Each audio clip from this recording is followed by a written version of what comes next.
Oke, Assalamualaikum warahmatullahi wabarakatuh. Selamat malam semuanya.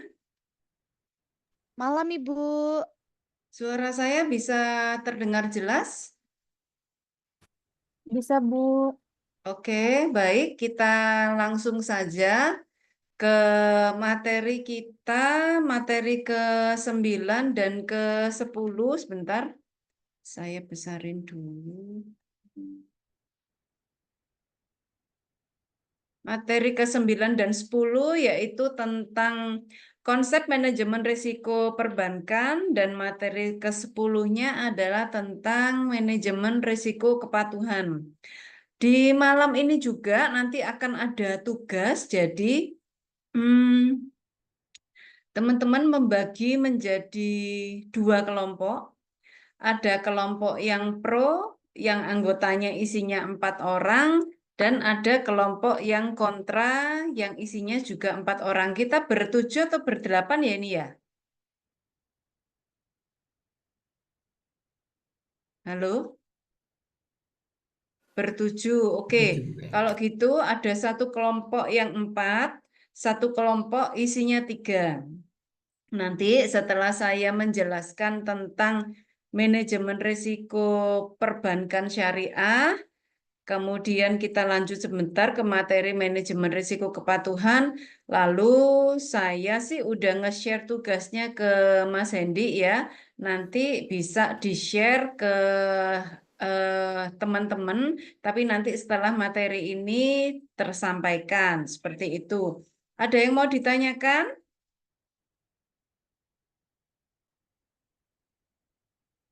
Halo? Sepertinya cuma berenam ya, Bu, ya? Berenam berarti 3-3 ya? Iya, Bu. Oke, baik kalau begitu saya lanjutkan sedikit ke manajemen risiko perbankan syariah. Sudah nampak ya? Halo? Sudah, Ibu. Oke, silakan disimak. Manajemen risiko bank syariah ini adalah sebuah potensi kerugian akibat terjadinya suatu peristiwa atau event tertentu. Manajemen risiko seperti yang kita ketahui adalah serangkaian metodologi dan prosedur yang digunakan untuk mengidentifikasi, mengukur, memantau, dan mengendalikan risiko yang timbul dari seluruh kegiatan usaha bank. Baik perbankan konvensional maupun perbankan syariah itu sama-sama menerapkan manajemen risiko. Kak, tolong putih dikeluarin. Manajemen risiko bank syariah ada beberapa poin, ada 8 poin yang menjadi highlight. Yang pertama adalah risiko kredit. Risiko kredit ini adalah risiko akibat kegagalan nasabah atau pihak lain dalam memenuhi kewajiban kepada bank sesuai dengan perjanjian yang telah disepakati. Kemudian risiko yang kedua adalah risiko pasar. Risiko ini adalah pada posisi neraca dan rekening administratif akibat perubahan harga pasar. Antara lain risikonya berupa perubahan nilai dari aset yang dapat diperdagangkan atau disewakan. Risiko yang ketiga yang menjadikan perhatian dari bank syariah adalah risiko likuiditas. Ini adalah akibat dari ketidakmampuan bank untuk memenuhi kewajiban yang jatuh tempo dari sumber pendanaan arus kas dan atau aset likuid berkualitas tinggi yang dapat diagunkan. Jadi ini ada hubungannya dengan agunan atau jaminan. Faktor yang keempat yang menjadi highlight dalam risiko perbankan syariah adalah risiko operasional. Risiko ini adalah risiko kerugian yang diakibatkan oleh proses internal yang kurang memadai, kegagalan proses internal, kesalahan manusia, kegagalan sistem, dan atau adanya kejadian eksternal yang dapat mempengaruhi operasional bank. Yang kelima adalah risiko hukum. Risiko hukum ini adalah risiko akibat adanya tuntutan hukum dan atau kelemahan aspek yuridis. Keenam ada risiko reputasi. Ini adalah risiko akibat menurunnya tingkat kepercayaan stakeholder yang bersumber dari persepsi negatif terhadap bank itu sendiri. Kemudian yang ketujuh ada risiko strategik. Ini adalah risiko akibat ketidaktepatan dalam pengambilan atau pelaksanaan suatu keputusan strategik serta kegagalan dalam mengantisipasi perubahan lingkungan bisnis. Yang terakhir adalah risiko kepatuhan, nanti akan kita bahas secara khusus. Ini adalah risiko akibat bank tidak mematuhi atau tidak melaksanakan peraturan perundang-undangan dan ketentuan yang berlaku bagi prinsip-prinsip syariah.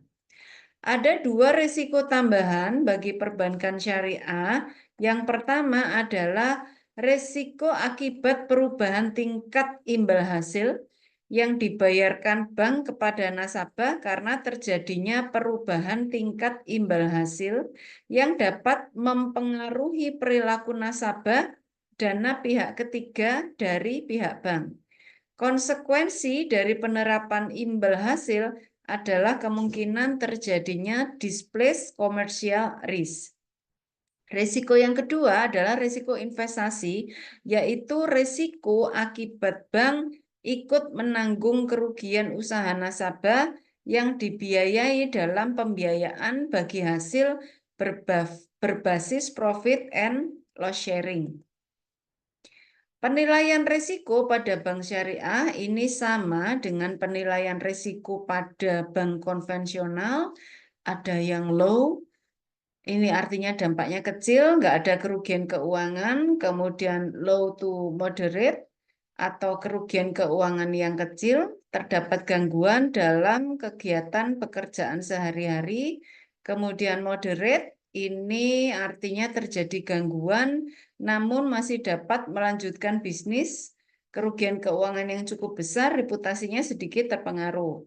Kemudian ada modern to high, artinya terjadi gangguan pada kegiatan bisnis tertentu, kerugian keuangan yang besar, reputasi terganggu pada bisnis atau nasabah tertentu. Dan risiko yang high ini artinya gangguan bisnis yang signifikan, kerugian keuangan yang sangat besar, reputasi bank terganggu pada seluruh aspek bisnis. Secara teori, pada sisi liabilitas, bank syariah hanya memiliki dana investasi, sedangkan pada sisi aset, dana investasi ini selanjutnya akan disalurkan melalui kontrak bagi hasil atau profit sharing.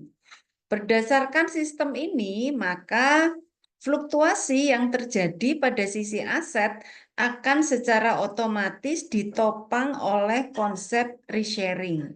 Adapun karakteristik risiko sistemiknya adalah sebanding dengan risiko yang melekat pada reksadana atau mutual fund. Pada sisi aset, investasi dapat dilakukan melalui model pembiayaan berbasis bagi hasil, artinya mudharobah dan musyarakah, dan model pembiayaan berbasis pendapatan tetap atau fixed income seperti murabahah, jual beli dengan markup, jual beli dengan cicilan, istisna atau salam, atau penyerahan objek jual beli yang ditangguhkan, atau pembayaran di muka dan ijaroh atau sewa menyewa. Ini adalah kontrak-kontrak yang biasanya ada dalam perbankan syariah. Kalau kita lihat dari sisi liabilitas, dana pihak ketiga dapat dihimpun juga dalam bentuk rekening giro atau current account dan rekening investasi atau investment account.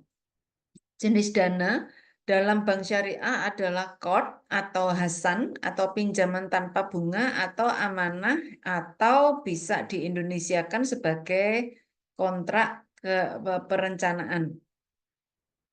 Oke, yang ini adalah dua model bank syariah. Menurut strukturnya, yang pertama adalah two-tier mudharabah, yaitu mengganti bunga dengan model profit sharing pada sisi aset dan liabilitas bank. Dalam hal ini, bank syariah lebih berperan sebagai lembaga intermediasi investasi daripada sekedar menjadi bank komersial. Yang kedua, one-tier mudharabah dengan perangkat investasi yang bervariasi.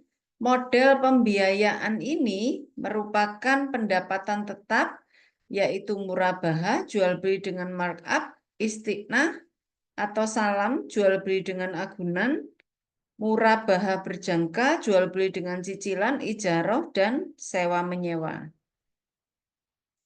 Untuk perbankan syariah memang tidak terlalu banyak. Ini tugasnya nggak usah dikerjakan.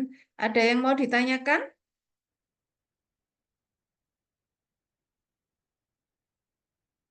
Oke, kalau nggak ada yang ngechat ya? Kenapa ini?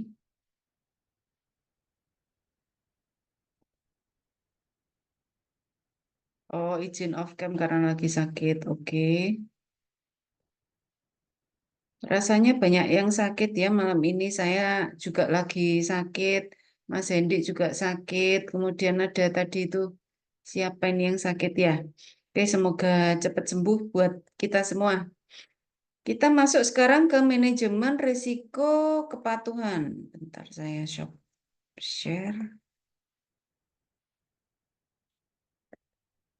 Nah, apa yang dimaksud dengan manajemen risiko kepatuhan?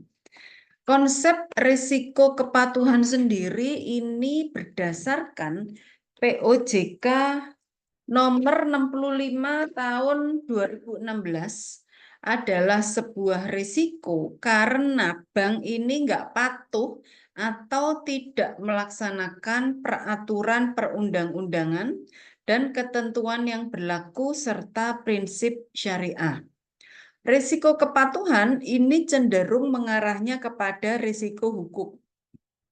Adapun sumber penyebabnya adalah perilaku aktivitas bank yang menyimpang atau melanggar dari ketentuan atau peraturan perundang-undangan yang berlaku dan perilaku organisasi berupa perilaku atau aktivitas bank yang menyimpang atau bertentangan dengan standar yang berlaku secara umum.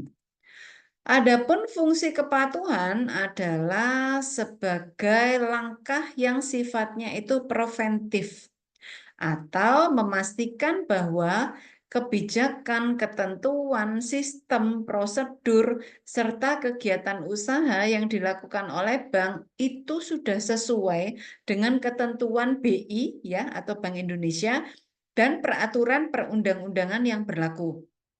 Termasuk kalau banknya syariah, kesesuaian dengan prinsip syariah ya bagi bank syariah dan unit usaha syariah, serta memastikan kepatuhan terhadap komitmen yang dibuat oleh bank kepada Bank Indonesia dan otoritas pengawas lain yang berwenang. Proses identifikasi risiko kepatuhan ini ada dua. Yang pertama, mereview kesesuaian aktivitas bisnis yang tercermin dalam akad dengan tujuan syariah. Dan yang kedua, mengidentifikasi dengan adanya pelanggaran prinsip syariah atau prinsip perbankan pada keseluruhan aktivitas bisnis Islam terkait ada enggaknya unsur riba, goror, maisir, tadlis, dan lain sebagainya. Penerapan manajemen risiko kepatuhan kurang lebihnya ada beberapa. Yang pertama, pelanggaran ketentuan giro wajib minimum, net open position, NPF, dan batas maksimum pemberian pembiayaan. Ini kalau di manajemen sanksi terberatnya OJK dapat membekukan kegiatan usaha bank karena pembiayaannya akan menyebabkan kegagalan bank secara sistemik yang juga akan berdampak pada reputasi perbankan secara umum. Yang kedua, pelanggarannya adalah dalam penyediaan produk. Apabila terdapat perbankan yang mengembangkan produk di luar yang telah diizinkan oleh OJK, maka akan menyebabkan bank tersebut bisa terkena risiko kepatuhan. Yang ketiga, adanya ketentuan dalam pemberian pembiayaan. OJK memberikan peraturan yang cukup kompleks terkait pembiayaan yang tidak hanya tertuju pada besaran pembiayaan yang diberikan, namun juga ketentuan lain yang mendukung pembiayaan seperti adanya jaminan. Kemudian yang keempat, ketentuan dalam pelaporan, baik internal, laporan kepada OJK maupun laporan kepada pihak ketiga lainnya. Ini ada batasan dan larangan tertentu yang ditetapkan OJK demi menjaga data bank yang sifatnya rahasia. Kemudian ada ketentuan perpajakan. Bank syariah maupun bank konvensional memiliki kewajiban untuk memotong langsung pajak tersebut dari dana yang diterima oleh nasabah. Kemudian ada ketentuan akad dalam kontrak. Akad-akad yang dibuat dalam kontrak harus membuat klausul kepatuhan dan wan prestasi. Kemudian yang ketujuh adalah pelanggaran terhadap fatwa Dewan Syariah Nasional. Pelanggaran terhadap fatwa DSN menyebabkan Bank Syariah nggak mendapatkan pernyataan kesyariahannya dari Dewan Pengawas Syariah dan dari DSN. Jadi kalau Bank Syariah ini teman-teman yang ngawasin itu lebih banyak. Selain OJK dan Bank Indonesia, ada juga fatwa Dewan Syariah Nasional, yaitu Dewan Pengawas Syariah dari DSN itu sendiri. Faktor-faktor yang dapat meningkatkan exposure risiko kepatuhan adalah kompleksitas usaha bank yang semakin meningkat akibat kemajuan teknologi. Kemudian banyaknya produk atau aktivitas baru yang dimiliki bank. Kemudian jumlah volume dan materialitas ketidakpatuhan bank terhadap kebijakan dan prosedur internal serta peraturan perundang-undangan nggak sesuai dengan bisnis yang sehat. Kemudian adanya peraturan yang terbit memberikan dampak pada proses atau sistem bank dinilai berdasarkan kesiapan infrastruktur bank dan sumber daya manusianya. Adapun pemantauan terhadap risiko kepatuhannya adalah yang pertama memantau implementasi prinsip kehati-hatian bank, memantau pelanggaran yang dilakukan oleh bank, dan melakukan self-assessment. Strateginya untuk mengoptimalkan fungsi kepatuhan yaitu menjadi mitra terpercaya bagi unit bisnis dan fungsi pendukung lainnya, kemudian meningkatkan compliance awareness dan compliance culture, kemudian yang terakhir adalah menerapkan tata kelola terintegrasi dalam kerangka konglomerasi keuangan atau financial conglomeration framework. Sebentar ya. Kakak, Kak, telepon Kak.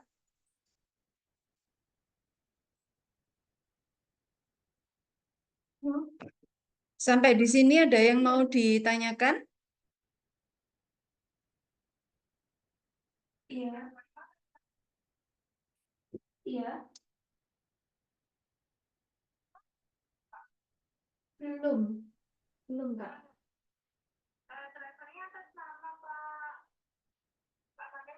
Ada yang mau ditanyakan?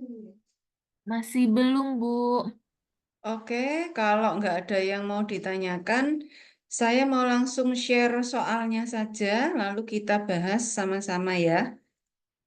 Silakan, Nang dia.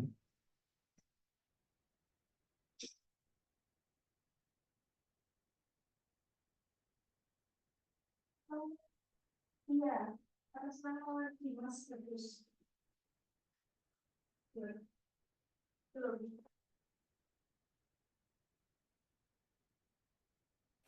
Sudah saya kirim di chat semua. Oh, oke.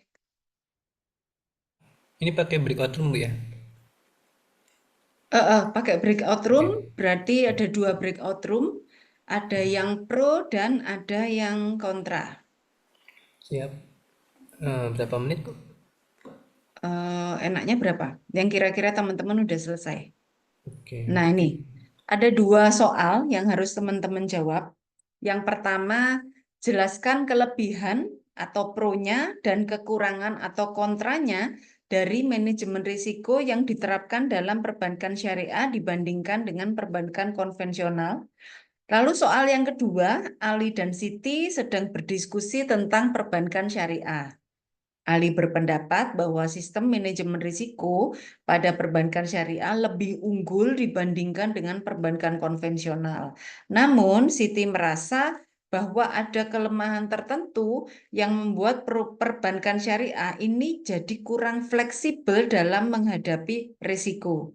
Jelaskan kelebihan dan kekurangannya atau pro dan kontranya manajemen risiko pada perbankan syariah berdasarkan diskusi mereka. Bisa dipahami dari soalnya, teman-teman?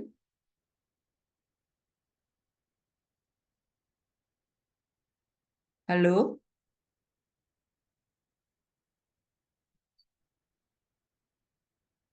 Halo, bisa dipahami? Ini mahasiswanya ada atau enggak ya, Mas ya? Bisa, Bu. baik. Bisa, Ini Bu. saya umumkan juga Oke. untuk timnya. Sudah saya Heeh. masuk obligatum. Yang pro itu Mbak Ana, Bu Verlita, sama Bu Rizky. Yang 4 lainnya di kontra, Bu ya. Oke, baik. Kalau begitu silahkan bergabung ke breakout room masing-masing. Nanti jam 19.45 gitu. Oke, Kira-kira boleh. sudah selesai atau belum? Sudah kayaknya. Iya bisa, Bu. Oke, 19.45. Setelah itu nanti presentasi dan kelasnya kita akhiri. Kayak gitu ya. Oke, Siap. selamat mengerjakan teman-teman. Bu Selamat mau Ya, tanya, mengerjakan, teman-teman. kenapa? Bu Halo? mau tanya itu Ya. nanti kita buat PPT gitu ya, Bu? Iya, ha. Oke, Bu, Buat, terima kasih. oke, buat PPT boleh, mau langsung ditulis di Word juga nggak apa-apa. Terserah deh, pokoknya yang nyaman, yang bagaimana, yang jelas harus menjawab kedua pertanyaan ini. Gitu ya, Mbak? Oke, Bu. Oke, thank you.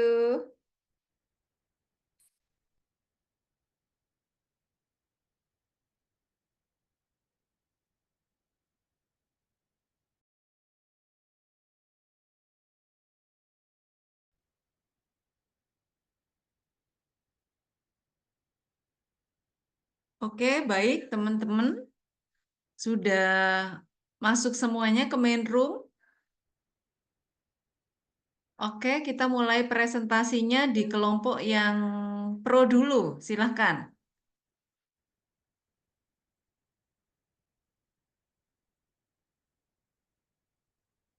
Bu, sebentar Bu, masih menyiapkan PPT-nya. Sebentar, pulang sedikit lagi. Oke, ya, ya, ya. Oke, ditunggu. Ya, Ini boleh nggak ya presentasinya jadi kayak 2 orang gitu. Jadi saya share screen, nanti teman saya juga oh share boleh, screen bagian nomor 2-nya. boleh. Ya, boleh, nggak apa-apa. Silakan, Mbak. Baik Bu, makasih.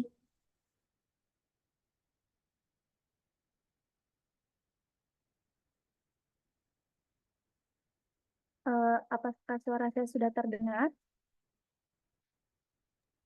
Sudah, Mbak. Sudah. Tampilannya juga sudah muncul. Ya, Baik. Di sini kami akan mempresentasikan dari kelompok yang pertama yaitu Pro. Yang anggotanya ada saya sendiri, Terlita, Rizky Angela, dan Ana Irani. Manajemen risiko dalam perbankan syariah memiliki sejumlah kelebihan dibandingkan dengan perbankan konvensional dan berkaitan dengan prinsip syariah yang menjadi landasannya. Berikut adalah beberapa kelebihannya. Untuk yang pertama, berbasis prinsip syariah. Perbankan syariah tidak melibatkan bunga sehingga resiko yang terkait dengan fluktuasi suku bunga dihilangkan. Sebagai gantinya, skema bagi hasil diterapkan yang lebih adil dan berbasis pada kinerja nyata. Penghindaran gerak bisnis transaksi dalam perbankan syariah harus jelas dan transparan, sehingga mengurangi resiko kerugian akibat ketidakpastian atau spekulasi. Yang kedua, ada pendekatan risiko sharing. Dalam skema seperti mudharabah, dalam musyarakah, risiko dan keuntungan dibagi di antara bank dan nasabah. Pendekatan ini menciptakan hubungan yang lebih seimbang dan mendorong kolaborasi yang lebih baik. Berbeda dengan perbankan konvensional yang cenderung memindahkan seluruh risiko ke nasabah. Perbankan syariah berbagi risiko sehingga lebih adaptif terhadap ketidakpastian ekonomi. Yang ketiga, ada keterkaitan dengan aset nyata. Perbankan syariah mensyaratkan transaksi harus berbasis aset nyata, seperti pada akad murabah atau ijarah. Hal ini mengurangi risiko spekulatif dan memastikan bahwa pembiayaan didukung oleh aset real, sehingga mengurangi risiko default. Yang keempat, ada keseimbangan sosial dan ekonomi. Karena perbankan syariah mengutamakan keadilan dan kesejahteraan sosial, mereka cenderung lebih hati-hati dalam menyalurkan pembiayaan. Penilaian risiko tidak hanya mempertimbangkan profitabilitas, tetapi juga dampak sosial ekonomi proyek yang didanai.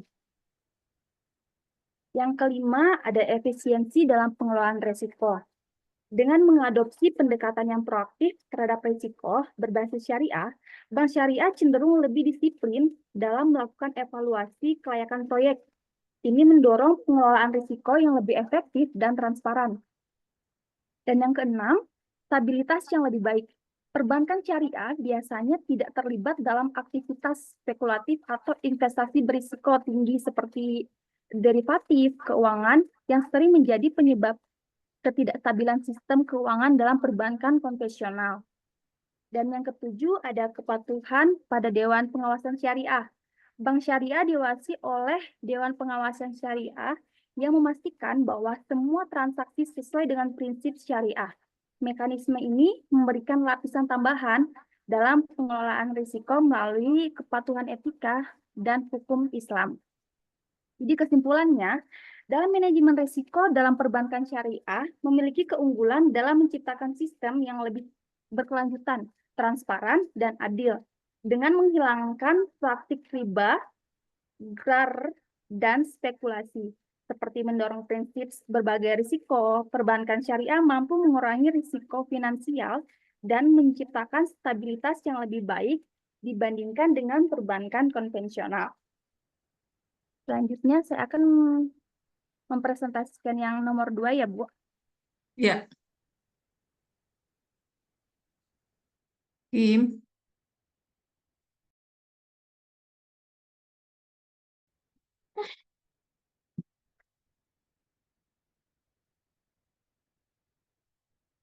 Untuk yang nomor 2,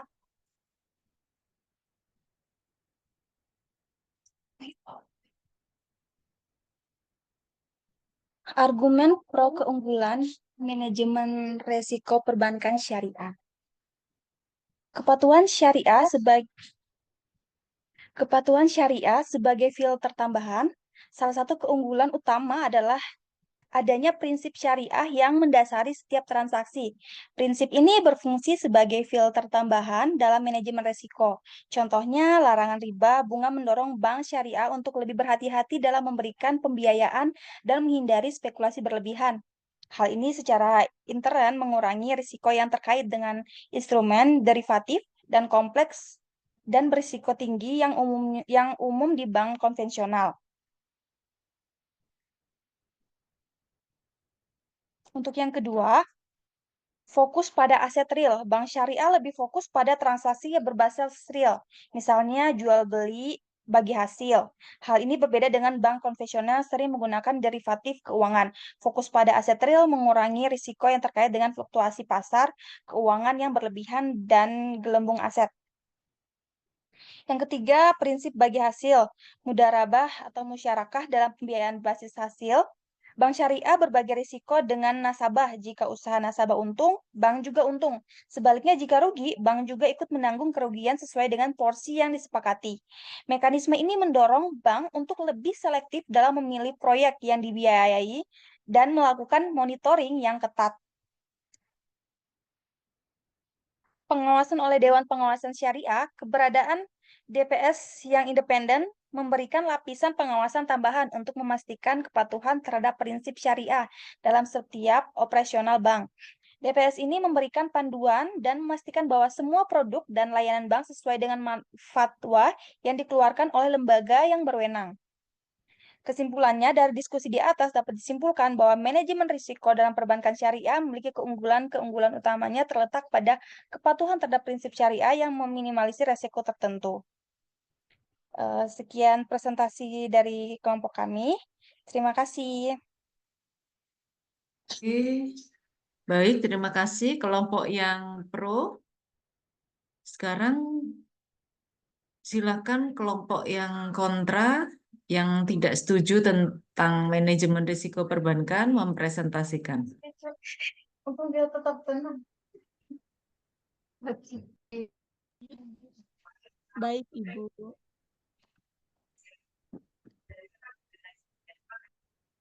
Kami akan share screen terlebih dahulu ya, teman-teman.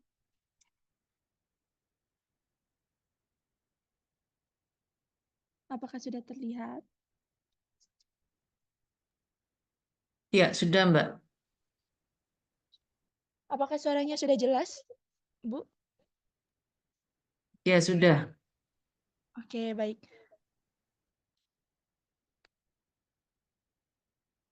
Di sini kami sebagai tim kontra akan membahas tentang prinsip-prinsip dari perbankan syariah.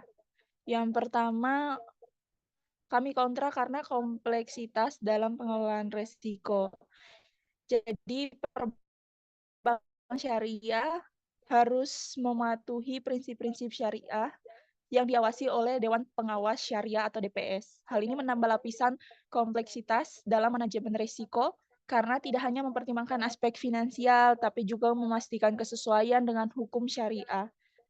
Akibatnya, proses pengelolaan risiko menjadi lebih panjang, juga terkadang membatasi fleksibilitas dalam pengambilan keputusan dibandingkan dengan perbankan konvensional yang lebih sederhana dalam prosedurnya.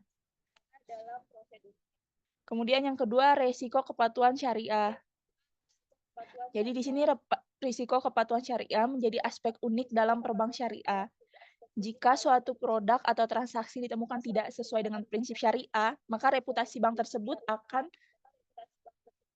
terkena dampak yang signifikan. Karena kan kita sebagai konsumen yang di bank syariah pasti mengambil keputusan untuk penggunaan perbank dengan syariah ini karena sudah memang ada keputusan dan pertimbangannya. Jadi kalau misalnya bank itu kemudian melanggar, itu pasti akan sangat negatif nantinya untuk nasabah-nasabahnya yang sudah sejak awal mempercayakan pengelolaan keuangannya kepada bank yang berbasis syariah, seperti itu. Kemudian kesalahan dalam penerapan syariah juga dapat menyebabkan pembatalan kontrak atau pengembalian dana yang mempengaruhi stabilitas bank. Itulah kenapa akan menjadi sangat merugikan nantinya untuk bank itu sendiri. Kemudian yang ketiga, terbatasnya instrumen manajemen resiko. Jadi perbankan syariah memiliki keterbatasan dalam menggunakan instrumen seperti derivatif, kemudian future, option, dan swaps yang biasa digunakan perbank konvensional untuk melindungi diri dari risiko pasar. Karena prinsip syariah melarang spekulasi atau garar, instrumen-instrumen ini tidak dapat digunakan secara langsung. Sehingga bank syariah harus mencari alternatif yang seringkali lebih mahal atau kurang efisien. Yang keempat, ada resiko likuiditas yang lebih tinggi. Jadi, perbank syariah sering mengalami kesulitan dalam mengelola likuiditas dibandingkan bank konvensional. Biasanya kan untuk perbank syariah ini mereka akan berdasar kepada aset-aset yang real, yang nyata. Karena dalam sistem syariah itu menolak sebuah seperti ketidakpastian, kemudian juga riba. Jadi asetnya itu harus real. Nah, ini nanti yang kemudian di likuiditasnya menjadi lebih tinggi untuk resikonya. Hal ini karena keterbatasan instrumen pasar uang syariah yang tersedia, sehingga perbank syariah tidak memiliki akses yang sama luasnya ke dana jangka pendek. Selain itu, kontrak berbasis aset seperti murah baha dan ijarah yang digunakan dalam perbank syariah cenderung kurang liquid dibandingkan dengan instrumen perbank konvensional. Kemudian yang kelima ada risiko operasional yang lebih besar. Nah, dalam perbank syariah ini kontrak seperti mudharab, bab musyarahkah melibatkan pembagian keuntungan dan kerugian. Hal ini membutuhkan pengawasan dan manajemen yang lebih detail terhadap aktivitas usaha nasabah, sehingga meningkatkan risiko operasional. Perbank konvensional cenderung menghindari risiko ini dengan menggunakan kontrak berbasis bunga yang lebih mudah untuk dikelola.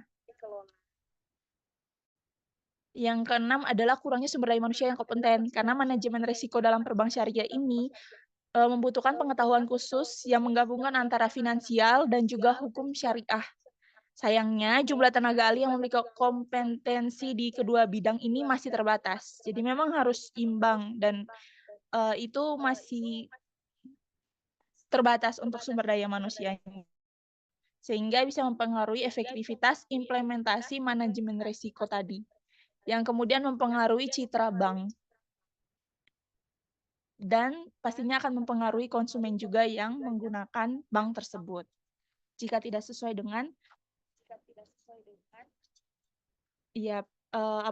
prinsip perbank syariahnya. Kemudian yang ketujuh, ketergantungan pada kepercayaan pasar. Karena perbank syariah ini beroperasi berdasarkan prinsip kepercayaan dan kesesuaian syariah, risiko reputasi menjadi lebih sensitif. Jika terdapat isu terkait pelanggaran prinsip syariah, dampaknya terhadap kepercayaan nasabah bisa jauh lebih besar dibandingkan perbank konvensional yang lebih fokus pada kinerja finansial. Kesimpulannya, meskipun manajemen risiko dalam perbank syariah bertujuan untuk menciptakan sistem yang adil dan sesuai dengan prinsip syariah, keterbatasan pada instrumen, kompleksitas pengelolaan, risiko yang unik seperti kepatuhan syariah, membuat kurang fleksibel dan lebih menantang dibandingkan dengan perbank konvensional. Hal ini memerlukan inovasi lebih lanjut untuk mengatasi keterbatasan tanpa melanggar prinsip syariah. Terima kasih. Sekian, apakah ada pertanyaan dari teman-teman sekalian?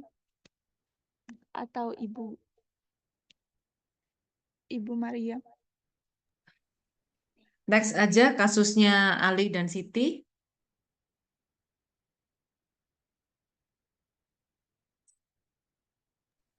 Baik Bu, untuk Ali dan Siti, mohon maaf tadi kami membaca sekilas itu intinya terkait dengan apa kekurangan dan kelebihan dari sistem perbank syariah ini. Jadi kami menyimpulkan untuk nomor 1 dan nomor 2 itu menjadi satu pertanyaan yang saling terkait Ibu dan sama seperti itu. Jadi ini kami membuat jawabannya untuk mewakili nomor 1 dan nomor 2, karena nomor 1 itu pertanyaan terkait pro dan kontranya, kemudian di nomor 2 itu perdebatan soal Siti dan rekannya itu juga terkait dengan pro dan kontra itu. Jadi kami pikir itu menjelaskannya menjadi satu, Ibu. Seperti itu. Oh, oke. Tapi di kelompok yang pro tadi bisa nemu ya jawabannya ya. Kelompok kedua berarti nggak bisa nemu ya.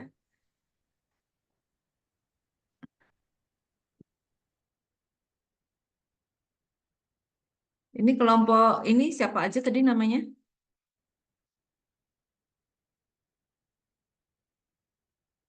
Bisa di ini share screen?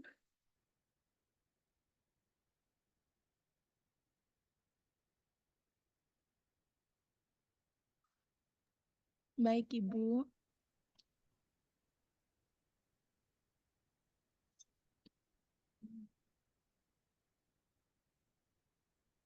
Empat orang ya tadi kalau nggak salah, siapa aja namanya?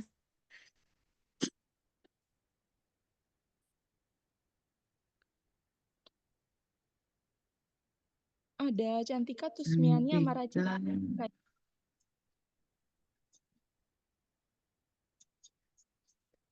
Raji, dan Richa. Ibu, Iya, ini kami ada catatan sedikit, mungkin bisa melengkapi untuk yang kedua, Ibu, antara perdebatan Siti iya dan silakan. Baik, Iya ini mohon silakan. maaf tapi tanpa Ibu. Kenapa? Ini tanpa share screen ya, Ibu. Oh, Langsung iya dijelaskan. iya silakan. Baik.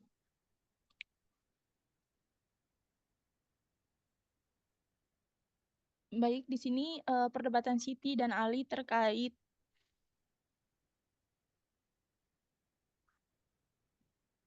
sistem manajemen risiko pada perbank syariah yang lebih unggul dibandingkan dengan perbank konvensional. Namun Siti merasa sebaliknya bahwa memang ada kekurangan yang membuat sistem ini kurang fleksibel.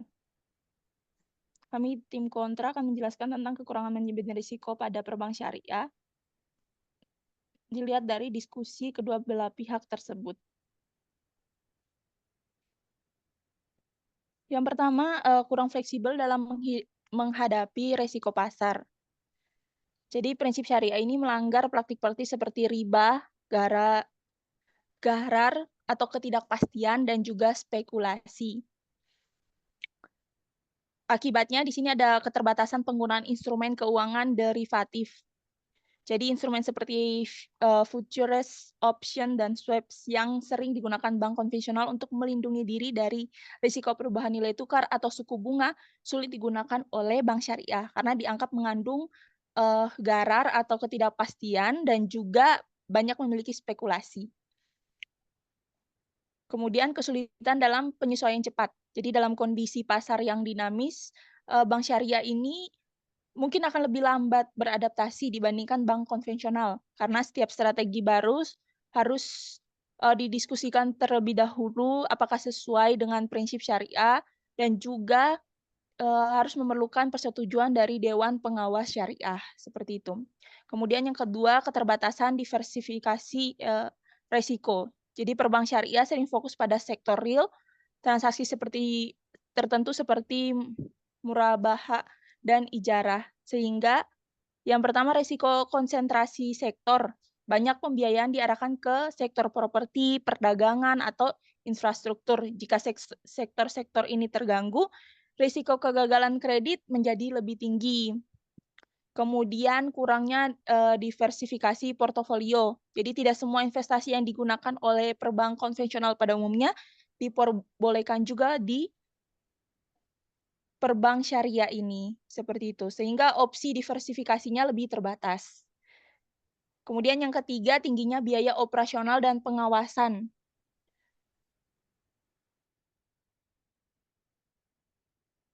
Mengakibatkan kompleksitas produk. Jadi produk keuangan syariah seringkali membutuhkan struktur yang lebih kompleks untuk memenuhi persyaratan syariah. Misalnya pembiayaan murabaha memerlukan pembelian dan penjualan aset oleh bank sebelum dijual ke nasabah yang menambah proses administratif seperti itu. Kemudian pengawasan tambahan.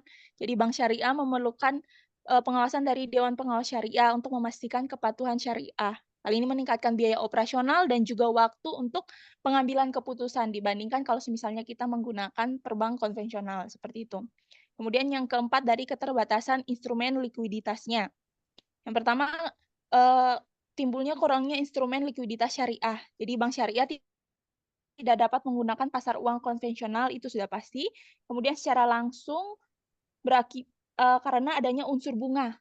Jadi balik lagi karena untuk sistem perbank syariah ini menghindari unsur bunga, maka tidak bisa menggunakan pasar uang konvensional.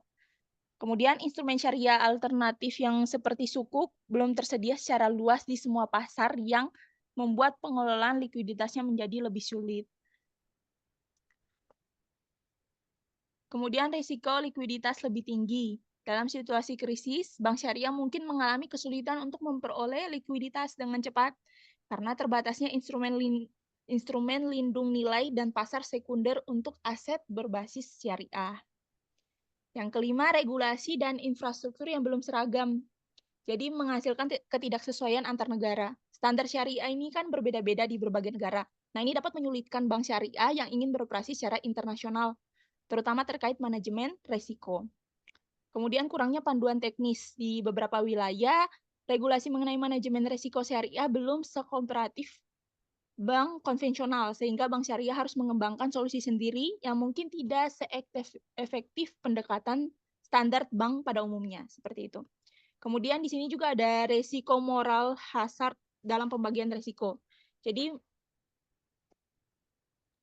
mempengaruhi ketergantungan pada prinsip pembagian risiko. Dalam kontrak seperti mudharabah, di mana keuntungan dan kerugian dibagi antara bank dan nasabah adalah risiko moral hazard. Misalnya, nasabah mungkin tidak berusaha maksimal untuk memastikan proyeknya sukses karena nasabah ngerasa bahwa, oh, ini resikonya akan kita tanggung berdua. Jadi bukan hanya saya saja sepihak, tapi bank juga akan mengambil dan pasti akan bertanggung jawab dalam resiko ini. Karena tadi itu prinsipnya akan dibagi dua sama besar. Seperti itu. Kemudian yang kedua, informasi asimetris dalam mempersulit bank untuk memantau aktivitas nasabah secara efektif.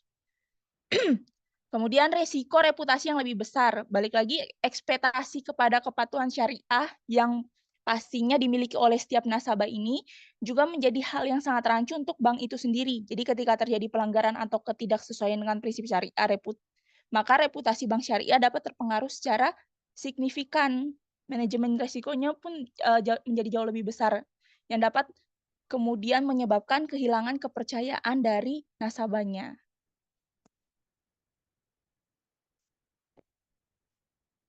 Kemudian di sini juga ada ketergantungan pada ekonomi real. Perbank syariah memiliki ketergantungan yang tinggi pada ekonomi real, sehingga rentan terhadap perubahan kondisi ekonomi. Dan juga keterbatasan sumber daya. Perbank syariah memiliki keterbatasan sumber daya sehingga kurang mampu bersaing dengan perbankan konvensional.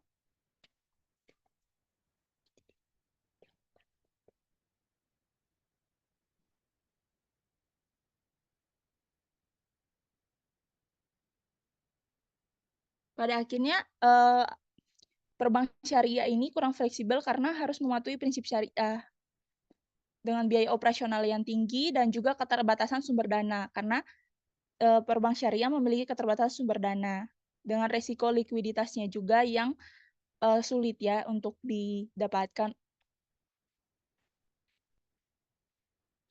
Kemudian di sini ada faktor-faktor, kami menambahkan juga terkait faktor untuk penyebab dari kekurangan yang dimiliki oleh perbank syariah ini, seperti kurangnya kesadaran masyarakat tentang perbank syariah. Mungkin belum sepenuhnya atau belum banyak yang tahu juga secara terperinci terkait dengan perbank syariah ini. Kemudian juga ada keterbatasan infrastruktur di sana. Kemudian juga masih kami rasa dari yang kami baca-baca masih kurangnya regulasi yang mendukung. Kemudian ketergantungan pada ekonomi konvensional juga, seperti itu. Sekian dari kelompok kami yang bisa kami sampaikan, Ibu, untuk menjawab di nomor 2. Mohon maaf untuk PPT-nya yang belum bisa kami tampilkan, tapi kurang lebih itu yang kami dapatkan kesimpulan untuk jawaban nomor 2. Seperti itu, terima kasih Ibu Mariana dan teman-teman semuanya.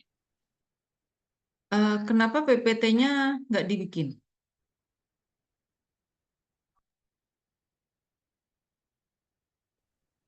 Tadi Kelompok kontra?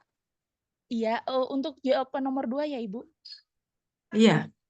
Ya, mohon maaf tadi kami karena prasangka kami yang di awal tidak merangkum di PPT yang pertama. Jadi itu kesalahan kami. Jadi kami buatnya untuk rangkuman semuanya, Ibu. Tapi kami punya catatan yang lain sih, Ibu. Awalnya memang pemikiran kami itu sudah mencakup satu, tapi kami juga ada buat catatannya yang kemudian kami masukkan. Jadi belum sempat kami buat PPT-nya, Ibu. Seperti itu. Oh, oke. Baik, kalau gitu perkuliahan hari ini saya akhiri sampai di sini. ketemu lagi minggu depan, sudah kurang 2 kali pertemuan lagi. Saya minta tolong open cam pada saat dua kali pertemuan terakhir supaya saya nggak kerasa kayak ngomong dengan makhluk goib ya, karena nggak kelihatan, hanya dengar suaranya aja. Saya akhiri sampai di sini. Wassalamualaikum warahmatullahi wabarakatuh dan selamat malam. Selamat malam, Ibu. Selamat malam, Ibu. Terima kasih, Ibu.